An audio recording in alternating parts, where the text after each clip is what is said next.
Brandon, congratulations. I know you won at Berlin. Can you comment on how that was such a big win for your film, of course? Yeah, I mean, look, I just after Berlin, we then went to Israel to premiere the film at Dak Aviv.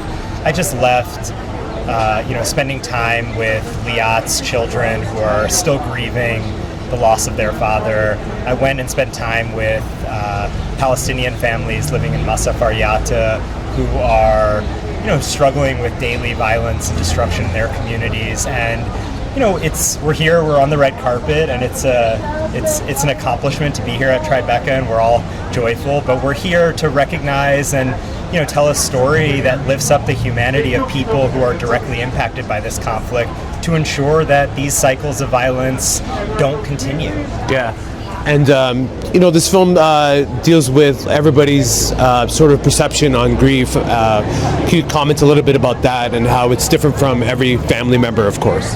Yeah, look, early as we were making this film, it became very clear to us that every member of the Beinin family was processing the grief and trauma of what they were going through in a completely different way. Yeah. And if you look in the headlines, if you looked on social media, there's an oversimplification of what it means to be a victim, what it means to be directly impacted by this conflict. And one of the things we wanted to do with this movie was really try to lean into the complexities, lean into the nuances, show that there's no one way to experience trauma in a situation like this. And one of the key ways to getting out of these cycles of violence is to actually really pay attention to what different people's perspectives and experiences with grief looks like. In particular, a family like Liat and Yehuda, who have taken their grief and channeled it toward empathy and peace, which is not a super common thing to do in today's world.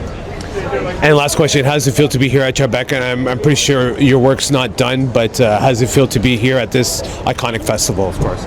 Look, there's no more meaningful place to debut a film than Tribeca. We debuted our last film here in 2021, 4 years ago, and it's incredibly meaningful to be back here 4 years later. As I mentioned to you earlier, we're here, we're celebrating the accomplishment of making this film, but we're here with the recognition that there's, thousands or millions of people's lives that are currently affected by this conflict, and so we're here to lift up the story of the Beinin family with the hope that it can bring awareness and a conversation that's much needed right now. Thank you so much for your time. Thank you so much. Really appreciate it. Thank you. Sir, how does it feel to be here at Tribeca, and what do you want the audience to take home with them when they see this film? Well, first of all, as a almost native New Yorker, I'm after living in Israel for 52 years, it's like coming home, and it's important to me to launch this project from New York. It's important to understand that the story that we're telling here is not just about my family's quest to release our daughter from Hamas captivity. Almost from the very beginning, to me, this was a political problem that needed to be addressed by Israelis and by Palestinians as well.